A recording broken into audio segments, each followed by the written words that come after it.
Ada 6 sifat orang yang dapat hidayah. Pertama, memakmurkan masjid dengan pengertian 3: bangun, ramaikan, atur administrasinya, tertib administrasi. 2, man amana billah,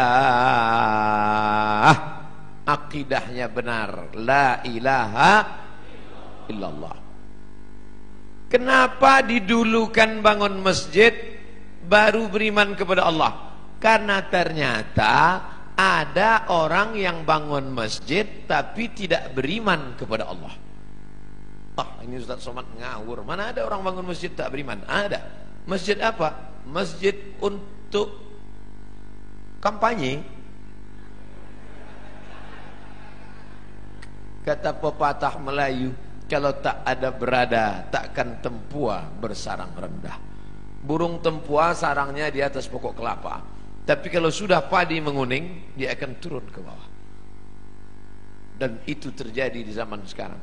Padi menguning itu berapa lama? 5 tahun sekali. Musim-musim kampanye. Orang mulai nyumbang untuk masjid, masuk ke masjid, pakai sorban, pakai peci, pakai koko, pakai sarung, tapi tak sunat. Dan banyak orang terkecoh, disangka ustadz, rupanya KW. Masjid dibangunnya. Ustadz tahu dari mana? Masuk SMA, SMS, WhatsApp, datang nanya, Ustadz, apa hukumnya si fulan bangun masjid, nyumbang untuk masjid? Saya bilang jangan ambil, karena pasti ada udang di balik pempek. Ada niat di balik itu semua. Ada tujuan terselubung, ada kepentingan. Maka jangan. Datang dia ngasih duit, ambil duitnya, jangan coblos orangnya. Setuju? Ambil duitnya, serahkan ke fakir miskin, anak yatim. Setuju? Tak sama bunyinya macam yang pertama tadi. Makanya prinsip dalam Islam, man amana billah, la ilaha illallah. Saya yakin semua yang datang subuh ini tidak ada tujuan lain, langkah kaki dari rumah, bismillahi tawakkaltu 'alallah, la haula wala quwata illa billah. Salat, usolli fardhu subhi rak'ataini adaan ma'muman lillahi ta'ala. Puasa, nawaitu shauma ghadin an ada'i fardhi syahri ramadhan hadhihi sanati lillahi ta'ala. Haji, labbaik allahumma labbaik, labbaik la syarika laka labbaik. Ketika engkau persekutukan, kau duakan Allah dengan yang lain, hilang amalmu. Lain asyrakta, kalau kau syirikkan Allah, kau duakan Allah, kau persekutukan Allah, la yahbatanna amaluka, gugur amalmu. Maka ciri orang yang mendapat hidayah yang kedua, man amana billah, jangan rusak tauhid, akidah kepada Allah. Ini kadang anak-anak lajang ini gara-gara lama dapat jodoh, rusak tauhidnya. Iyyaka na'budu wa duku nasta'in. Nyembahnya tetap sama Allah, mintanya ke dukun. Kata dukun, kalau kau mau cepat dapat jodoh, ambil 7 bunga. Bunga melati, bunga mawar, bunga ros, bunga kantil, bunga tai ayam. Nanti di blender. Nah, udah di blender, kau minumlah. Setelah minum nanti bangkit aura merah. Begitu diminum, merah muka. Rupanya radiasi.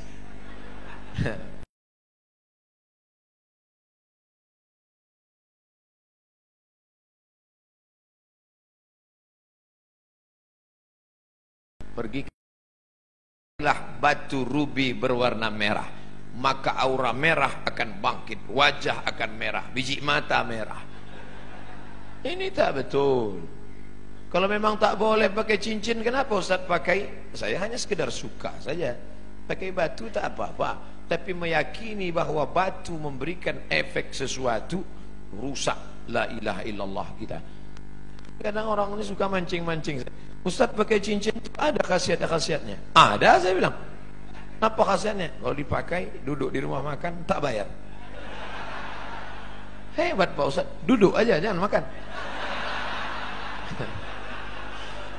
Masih percaya dia dengan yang begitu-begitu. La ilaha illallah. Kita dalam Islam diajarkan berani berkata la ilaha. La ilaha, tak ada lagi batu-batu. La ilaha, tak ada lagi dukun-dukun. La ilaha, tak ada lagi gelang-gelang. La ilaha, tidak ada lagi sembahan-sembahan. La ilaha illallah. Murni. Inna salati wa nusuki wa mahyaya wa mamati lillah. Jangan rusak lagi. Yang nampaknya kita tak jadi nikah. Kenapa? Persiapan pernikahan sudah siap. Ternyata menurut ramalan kita tak cocok. Aku Taurus, engkau Pisces. Taurus ini kambing, Pisces ini ikan. Ikan tak cocok sama kambing. Tak jadi nikah hanya gara-gara ramalan. La ilaha illallah Muhammadur Rasulullah. Maka jangan lagi kazzabal munajjimun walau sadaqu. Bohong, dusta orang yang percaya kepada ramalan zodiak bintang-bintang, kalaupun betul kebetulan. Bila anda telinganya agak ke depan, tak cocok kerja di sungai. Bila tai lalatnya di bawah dagu, cocoknya di darat. Ini bohong semua. Islam tidak pernah berkata demikian. Fa idza azamta, kalau kau sudah tekad, fatawakkal 'ala Allah. Bertawakkallah kepada Allah. Jangan rusak akidah tauhidmu. Percaya kepada burung-burung. La tiarata, tak boleh. Dulu orang kafir musyrik, kalau dia mau bisnis, dilemparnya burung di atas pohon kayu. Lempar. Kalau burung itu terbang ke arah negeri Syam, berarti sial. Syukmu, Syam, sial. Kalau pergi ke arah Yaman, Yamin, beruntung, lempar. Ke arah Yaman, ayo lanjutkan. Kalau ke arah Syam, berarti sial. Kalau mau bisnis, diambil anak panah 3 biji. Anak panah disimpan dalam Ka'bah, digoncang. Pergi atau tak pergi? Ambil anak panah. Pergi, ya pergi. Tidak pergi, jangan pergi. Kosong, anda belum beruntung, goncang sekali lagi. Ini dibatalkan dalam Islam. Maka dalam Islam diharamkan innamal ghamru wal maisiru wal ansabu wal azlamu khamar. Namal ghamru wal maisir, judi, wal ansabu, menjembelih binatang untuk berhala, wal azlam, mengundi nasib, rijsun, najis, min amali syaitan, perbuatan syaitan, fajtanibuh, jauhi.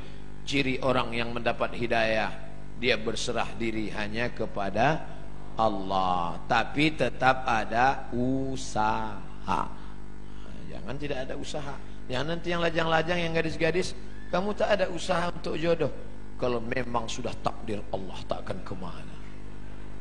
Tetap ada usaha. Contoh, ini kue kotak Nengs Bakri. Ini kan memang ditakdirkan untuk saya ini kan. Memang untuk saya. Tapi saya tak ada usaha untuk membuka kotaknya. Masuk dia ke mulut saya. Tidak, menganga dari tadi. Mesti ada usaha untuk membuka kotaknya, lalu memilih-milih kue yang mana. Berapa biji kue? Pilih yang ini atau ini. Mesti ada usaha mengambil paralotnya, lalu ditusukkan ke botol, ke gelasnya. Ada usaha. Usaha itu disebut dengan ikhtiar. Itulah ahlus sunnah wal jamaah. Kalau tidak ada usaha, hanya pasrah saja, itu namanya Jabariyah.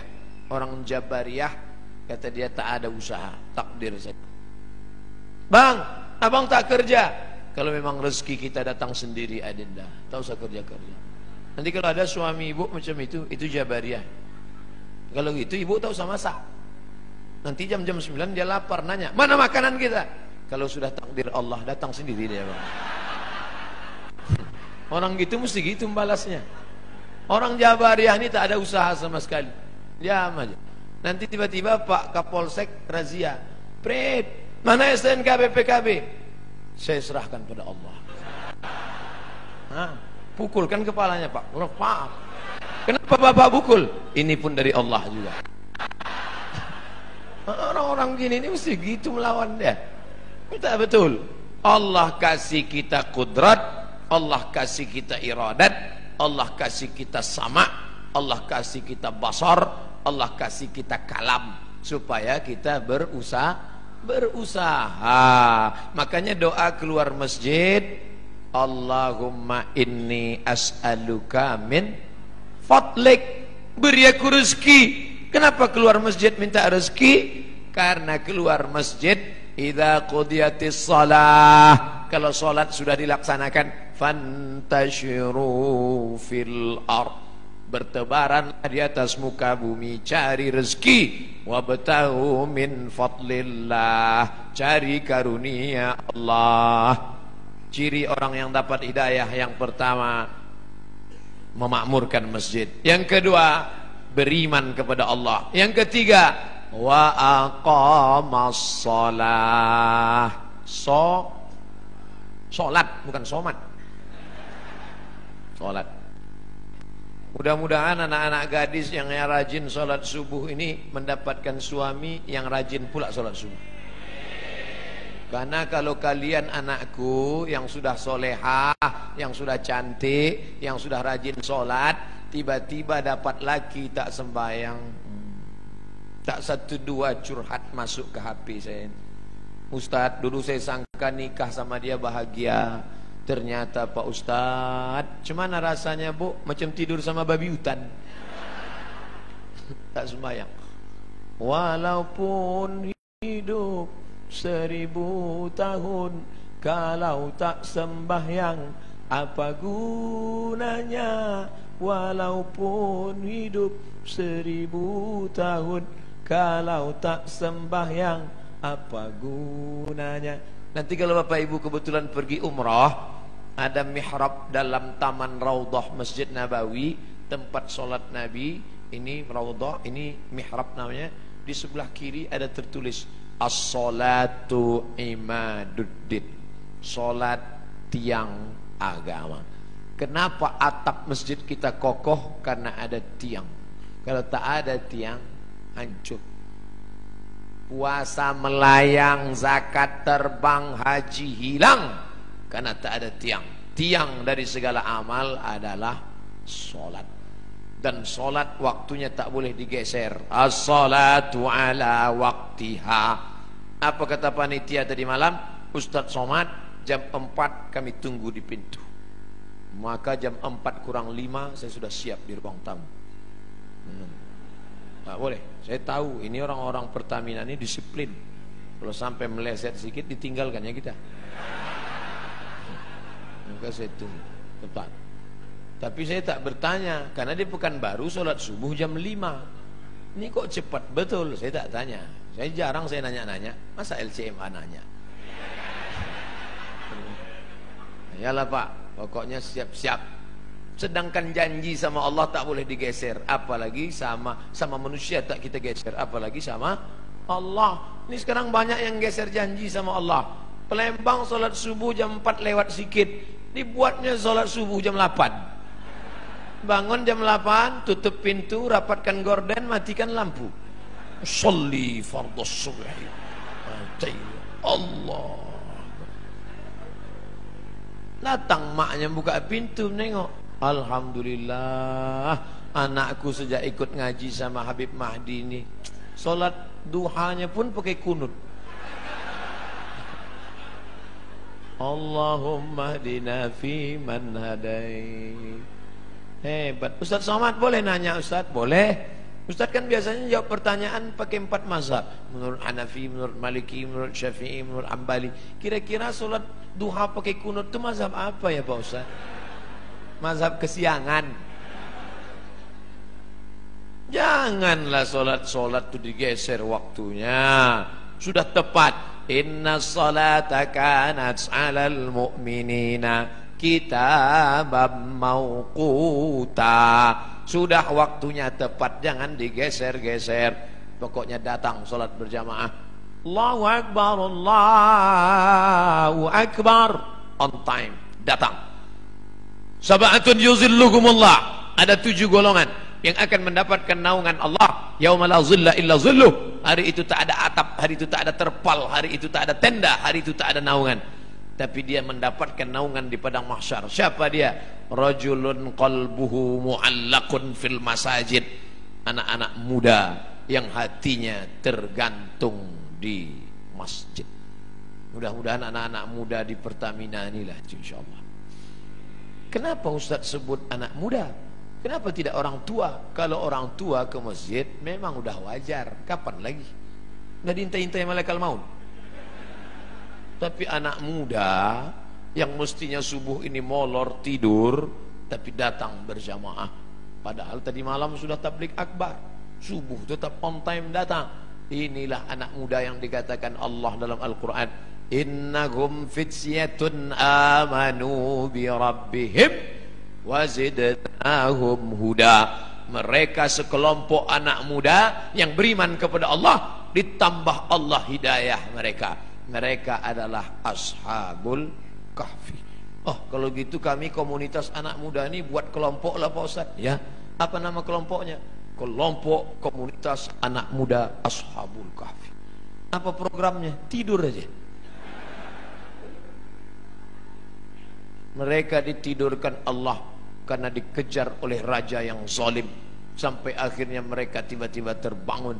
Wal yatalattaf wala yush'iranna bikum ahada. Hai anak muda yang bangun, tolong kau pergi ke pasar beli makanan, tapi jangan gerasak gerusuk, tenang-tenang supaya orang tak tahu. Diam-diam mereka beli makanan, penjual makanan mengambil duit, begitu orang ditengok, rupanya duit itu sudah expired, tak laku. Kenapa? Salah sami'ati wasdadu tis'a. Mereka tertidur di dalam gua 309 tahun. Bayangkan ada anak muda datang ke Palembang mau beli makanan, beli tekwan, tiba-tiba ditengok duitnya tahun 1700, zaman Syekh Abdul Somad Al-Falembani. Mentang-mentang nama sama itu yang disebut. Bayangkan apa yang terjadi saat itu. Ini ada anak muda. Rupanya zaman itu sudah berganti seorang raja yang soleh. Raja yang soleh mengunjungi mereka ke dalam gua. Ditengok anak-anak muda terkapar, tertidur. Tak lama setelah itu mereka pun meninggal dunia. Allah hanya ingin menceritakan. Tapi ada pula di situ seekor anjing. Ini sungguh berita tidak penting. Untuk apa Allah cerita ada anjing bersama anak-anak muda itu? Ternyata Allah mau ceritakan, walaupun seekor anjing, kalau berkhidmah untuk orang soleh, tetap juga disebutkan Allah dalam Al-Quran. Anjing najis kotor, tapi berkhidmah untuk ashabul kahfi, diceritakan Allah dalam Al-Quran. Tapi jangan gara-gara ini habis pengajian ini sebuah membeli anjing. Cerita itu tentang Bani Israel dan cerita tentang memelihara anjing sudah mansuh, tidak ada dalam syariat Nabi Muhammad sallallahu alaihi wasallam. Artinya bapak ibu yang di rumahnya ada anjing, lepaskanlah yang lagi melihara anjing. Siapa yang memelihara anjing, amalnya satu hari dikurangi sebesar Bukit Uhud. Bukit Uhud itu panjangnya 7 km. Amal dia sehari sebesar bisul. Jadi tiap hari amalnya min. Siapa yang di rumahnya ada anjing, malaikat tidak masuk. Yang tak masuk itu malaikat rahmat. Malaikat maut tetap. Kalau malaikat maut tak masuk, udah lama saya pelihara anjing herder 3. Bapak ibu yang dimuliakan Allah, artinya apa? Istiqomah solat berjamaah. Wahai anak-anak muda, kalian buatkan komunitas anak muda pencinta masjid. Alhamdulillah sekarang sedang tren komunitas. Saya di beberapa tempat ketemu komunitas anak-anak muda. Apa komunitas kalian? Jombloan sejati. Tulisan logonya say no to bonceng. Mantap. Kalian apa komunitasnya? Ini Pak Ustaz, saya dikasih mereka di Yogyakarta, dipasangkan mereka pemasangan jaket kepada Ustaz Abdul Somad, tulis di belakang, born to ride, ride to Jannah. lahir untuk mengendara menuju surga. Anak-anak geng motor, mantap, dipasangkan ke saya pun langsung ke airport. Habis subuh pasang langsung ke airport. Semua orang di airport nengok saya. Rupanya jaket itu dipasang naik motor, saya naik pesawat. Tak cocok. Artinya apa? Komunitas anak muda ini tetap dijaga dan mereka tetap sholat berjamaah di masjid. Habis waktu. Cepat betul. Saudara yang dimuliakan Allah Subhanahu wa taala, memakmurkan masjid sudah, beriman hanya kepada Allah sudah, menegakkan salat sudah. Masuk yang keempat, wa ataz zakah, berzakat.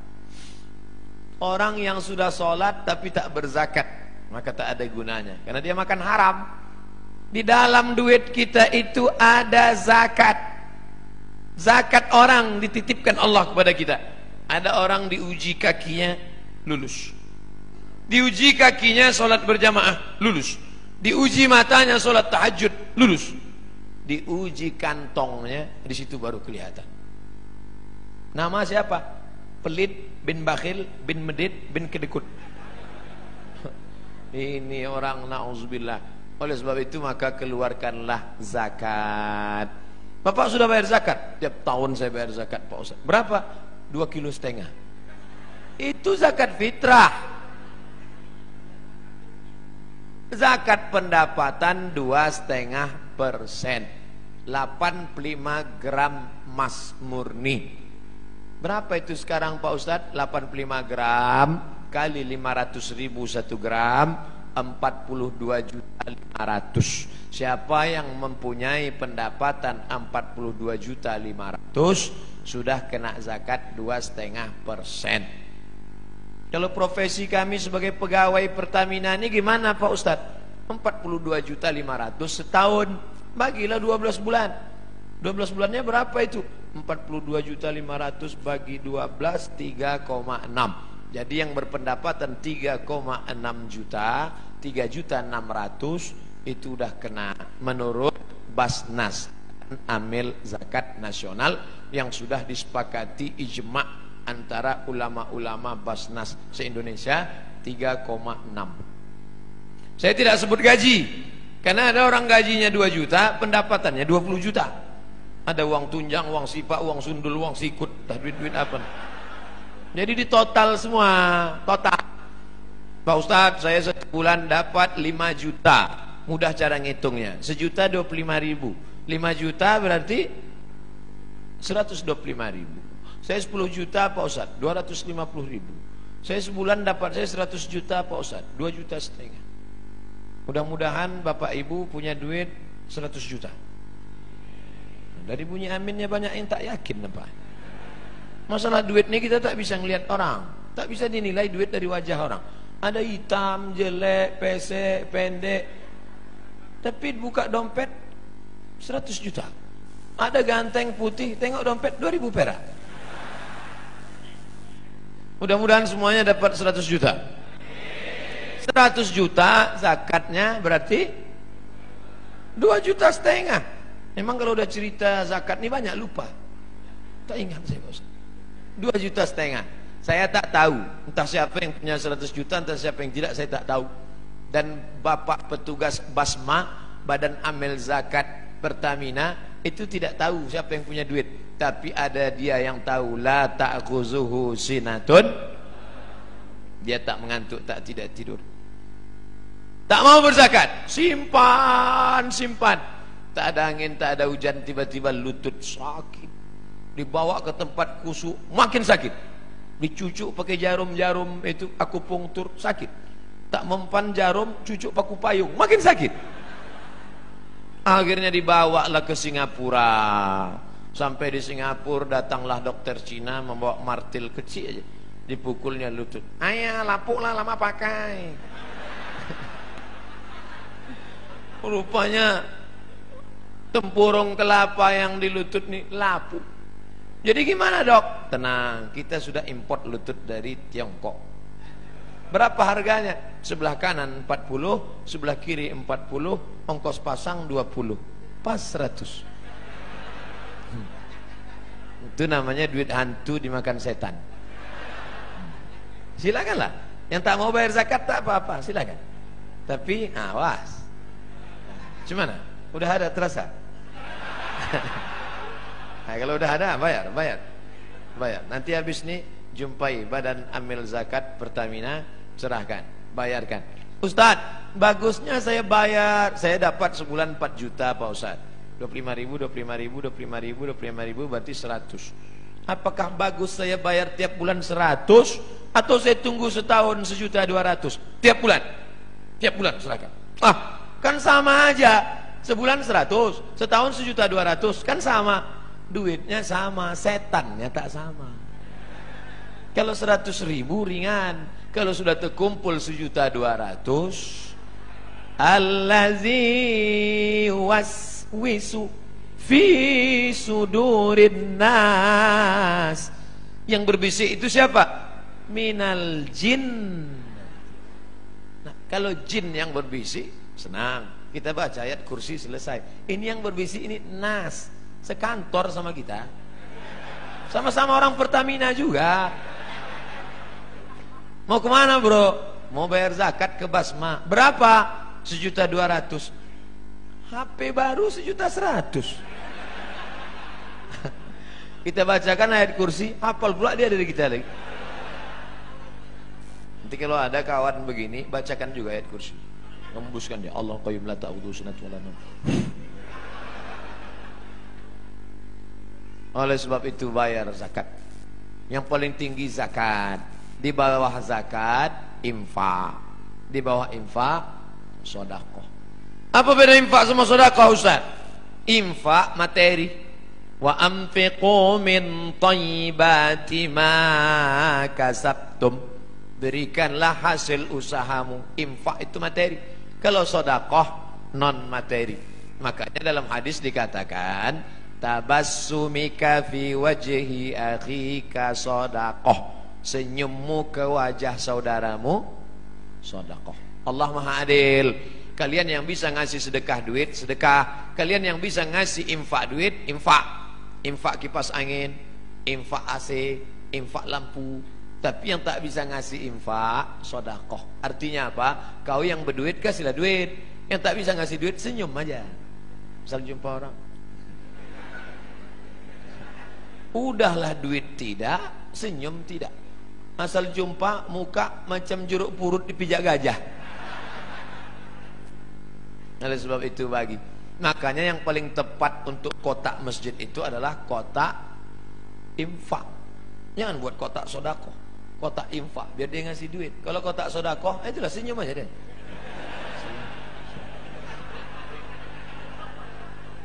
Tak bisa buat kotak wakaf. Karena wakaf itu syaratnya 4.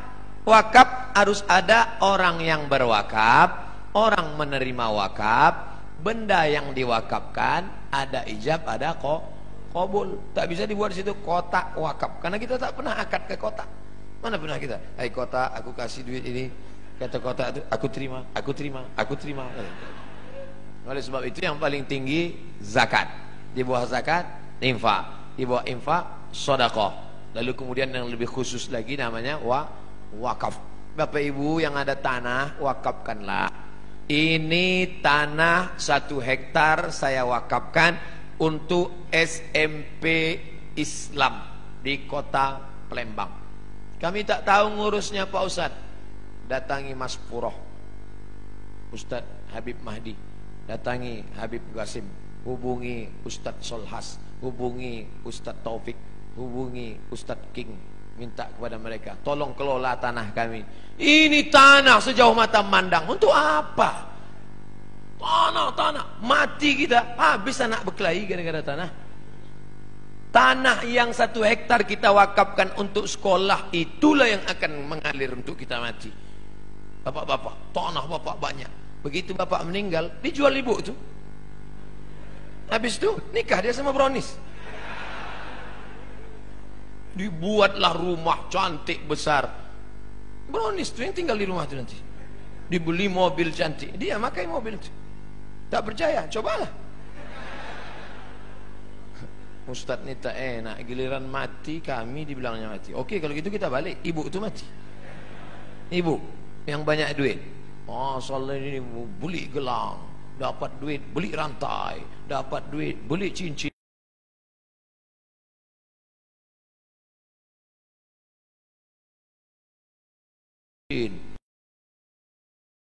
Untuk apa? Bini muda dia lah. Saya bukan maksa sedekah ni, enggak. Ya, kalian laki-laki yang tak mau bersedekah, simpan aja duit itu, simpanlah. Diambil laki mereka nanti. Kalian ibu-ibu yang tak mau bersedekah, silakan.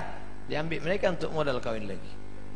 Yang kalian sedekahkan, itulah yang akan mengalir menjadi amal jariyah. Siapa itu orang yang mendapat hidayah? Man innama ya'muru masajidallah. Sudah. Man amana billah. Sudah. Rupanya Ustaz Somad selip membaca ayatnya. Jamaah pula segan mengingatkan, padahal ayatnya ada di atas. Itu dia. Innama ya'muru masajidallah man amana billah wal yaumil akhir. Dunia ini akan berakhir. Kita ini macam bunga, kuntum, mekar, harum, wangi, layu, mati. Ada bunga yang tak layu-layu Pak Ustaz? Mana? Bunga kaca. Ini bunga mati. Kita bukan benda mati. Yang dulu ulama-ulama besar, raja-raja utama, Sultan Mahmud Badaruddin, mana dia sekarang? Meninggal dunia. Tapi orang bangga menyebut dia. Kenapa? Karena dia pro kepada Islam. Syekh Abdul Somad Al-Fulembani, mana dia sekarang? Meninggal. Tapi orang bangga menyebut namanya. Sampai sekarang di Riau, di Kabupaten Pelalawan, bukunya masih tetap dibaca. Nama kitabnya Sayrus Salikin. Sair, perjalanan. Salikin, orang yang berjalan menuju Allah Subhanahu wa ta'ala. Bapak Ibu pergi ke Masjid Raya Kabupaten Pelalawan, Provinsi Riau, masih dikaji kitab Sayrus Salikin. Dulu Ustadz Muhammad Sani namanya, Ketua Majelis Ulama yang membacakan kitab itu. Kitab ulama Palembang masih dibaca di Riau sampai hari ini. Sayrus Salikin, Syekh Abdul Somad Al-Fulembani. Tapi dia bukan cuma pandai baca kitab. Syekh Abdul Somad Al-Fulembani cuma baca kitab di masjid. Enggak. Dia dengar ada kerajaan di Malaysia, namanya Kerajaan Kedah, berperang dengan Siam. Siam itu Thailand. Thailand berperang dengan Kedah. Ditinggalkannya Palembang, pergi dia ke sana berjihad fi sabilillah. Ternyata ulama-ulama dulu adalah ulama yang siap perang, siap membela Islam, melawan orang yang menghancurkan Kedah, kerajaan Melayu Islam. Terbang dia ke sana. Ulama besar dari Makassar, Syekh Yusuf Al-Makassari, Tajul Khalwati, melawan Belanda, dicampakkan Belanda ke Cape Town, Afrika Selatan. Jadi jangan bayangkan ulama dulu duduk di masjid mengajarkan tentang sabar. Kita dijajah Belanda, sabar. Jajah Jepang, sabar. Kita diinjak-injak orang kafir,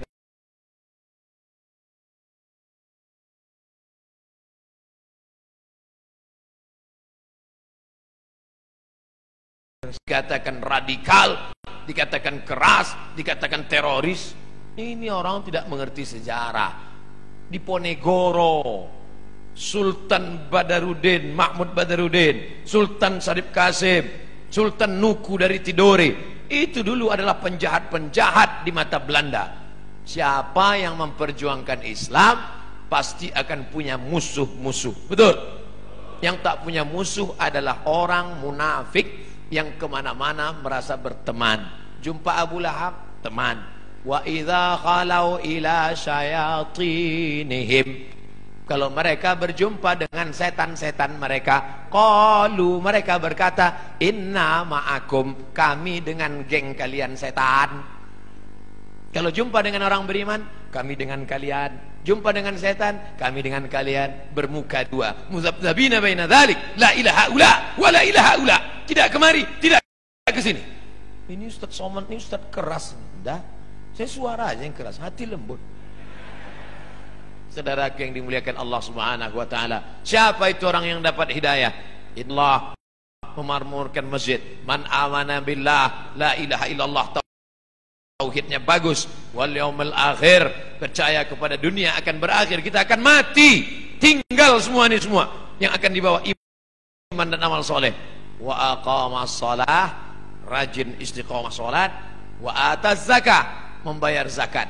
Yang terakhir, yang keenam, walam yakhsha illallah, takutnya sudah hilang, tak lagi ada takut dalam hatinya, karena takutnya sudah habis hanya kepada Allah. Orang yang korupsi, kalau ditanya lagi, Bapak korupsi itu kenapa?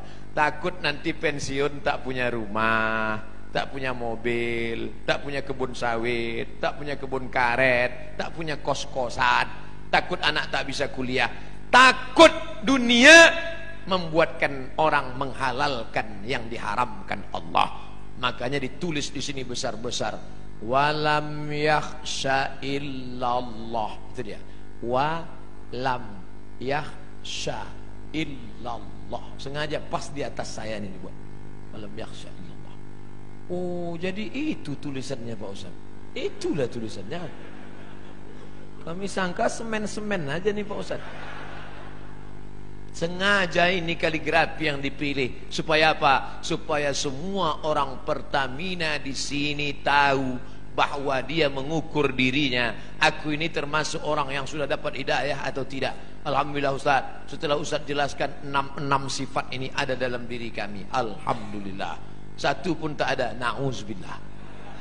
Baru ada 3, tambah lagi. Kami tak berdaya. La haula wala quwata illa billah.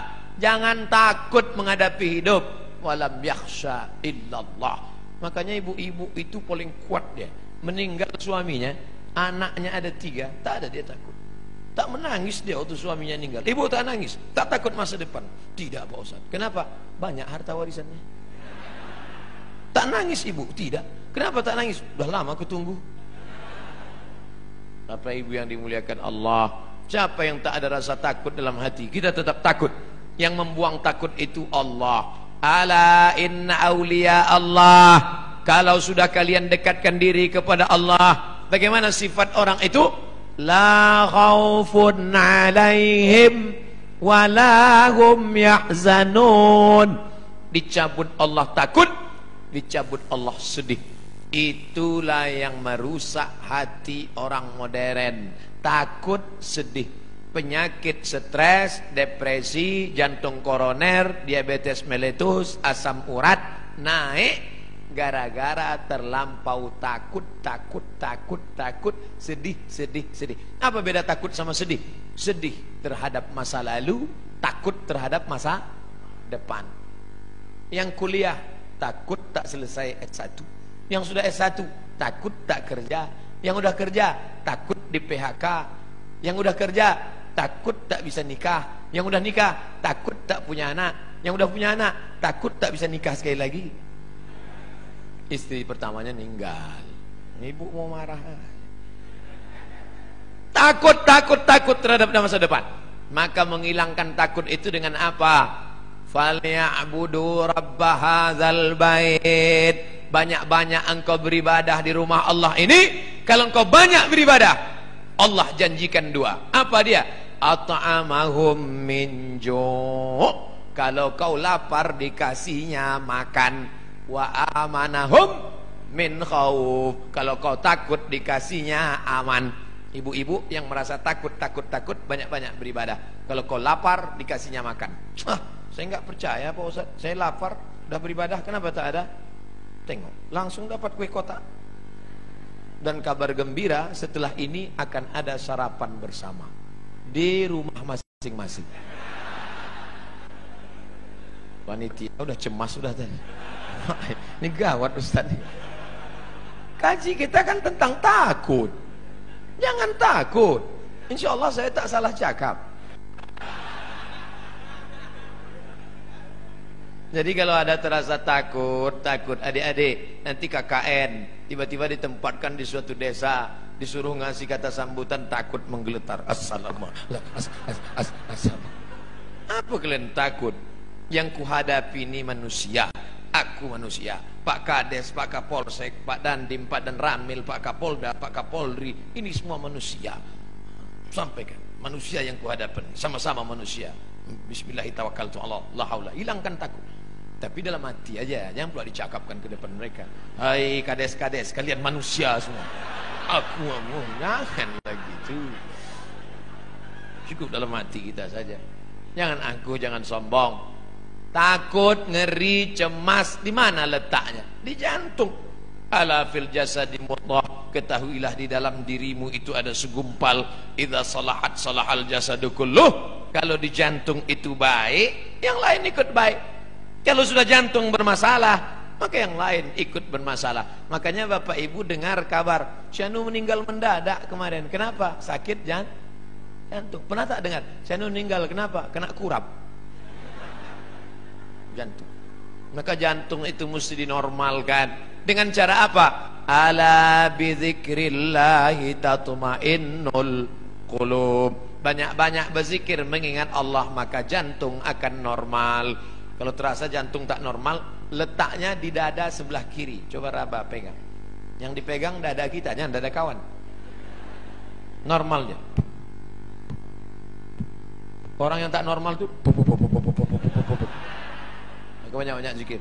La ilaha illallah, la ilaha illallah. Maka goyang kepalanya itu ke kiri. La ilaha illallah. Sini. La ilaha illallah, la ilaha. Ini banyak orang yang zikir goyang kepala. Bertanya, kau kenapa goyang? Entah, tengok orang goyang, aku goyang pula. La ilaha illallah. Allah, Allah, Allah, Allah, Allah, Allah, Allah, Allah, Allah, Allah, Allah, Allah, Allah, sampai mati. Karena nanti yang terakhir keluar dari mulut kita, la ilaha illallah. Habis. Itulah sifat